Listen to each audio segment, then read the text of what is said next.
সবুজ পাহাড় আর প্রাচীন বটগাছের মাঝে গড়ে ওঠা শান্তিপুরের নিরিবিলি গ্রামে পাগলা রাজু নামে একজন মানুষ বাস করত। রাজু সবসময় গ্রামের পাগল ছিল না। একবার তিনি একজন সম্মানিত স্কুল শিক্ষক ছিলেন, যা তার প্রজ্ঞা এবং দয়ার জন্য পরিচিত।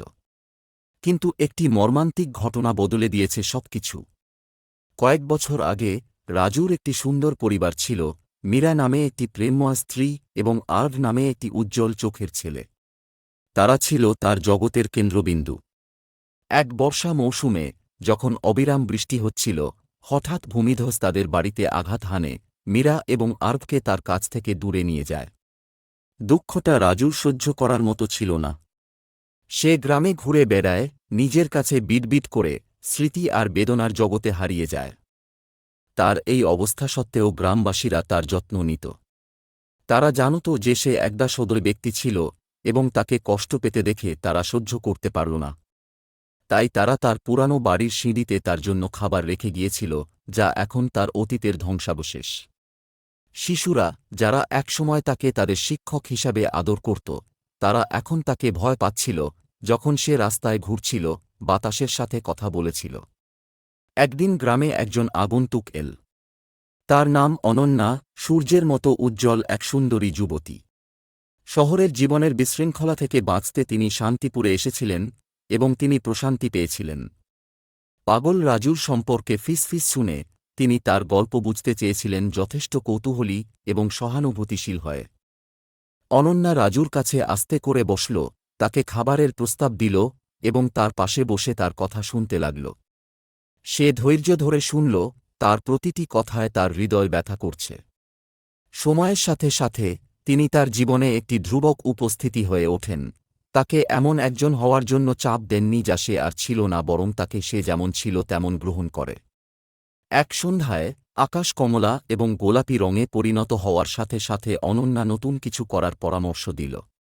রাজু, তুমি কি আবার পড়াতে চাও? সে মৃদুস্বরে জিজ্ঞেস করল। মাত্র কয়েকটা বাচ্চা, বটগাছের নিচে। প্রথমে রাজুকে বিভ্রান্ত মনে হলেও তার চোখে মুখে চিনতে পেরেছে। পরের দিন অনন্যার মৃদু উৎসাহে সে নিজেকে খুঁজে পেল বটগাছের নিচে, উৎসুক মুখে ঘেরা। প্রথমে দ্বিধান্বিত হয়ে তিনি গল্প বলতে শুরু করলেন। প্রতিটি শব্দের সাথে তার কণ্ঠস্বর স্থির হয়ে উঠল। শিশুরা শুনত, নায়কদের গল্প এবং দুঃসাহসিক কাজের দ্বারা মুগ্ধ হয় এবং ধীরে ধীরে রাজুর পুরানো শিক্ষক পুনরুত্থিত হতে শুরু করে। কথাটি দ্রুত ছড়িয়ে পড়ল এবং শীঘ্রই আরও শিশু বটগাছের নিচে জড়ো হল। গ্রামবাসীরা আশ্চর্য হয়ে দেখেছিল যখন পাগল রাজু তাদের মনে রাখা বিজ্ঞ শিক্ষকে রূপান্তরিত হয়েছিল।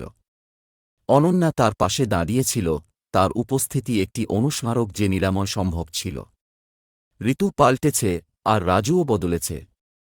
যদিও তার হারানোর বেদনা তাকে ছেড়ে যায়নি, সে আবার উদ্দেশ্য খুঁজে পায়। বটবৃক্ষ হয়ে উঠেছিল আশা ও নবায়নের প্রতীক। তার শিক দৃঢ়ভাবে শান্তিপুরের মাটিতে রোপণ করেছিল, ঠিক যেমন রাজুর হৃদয় গ্রামবাসীদের জীবনে। অনন্যার সমবেদনা একটি পরিবর্তনের জন্ম দিয়েছিল যা পাগল রাজুকে তাদের কাছে ফিরিয়ে এনেছিল। তিনি একই মানুষ ছিলেন না যা তিনি ছিলেন, তিনি আরও বেশি দয়া এবং বোঝার শক্তির একটি জীবন্ত প্রমাণ।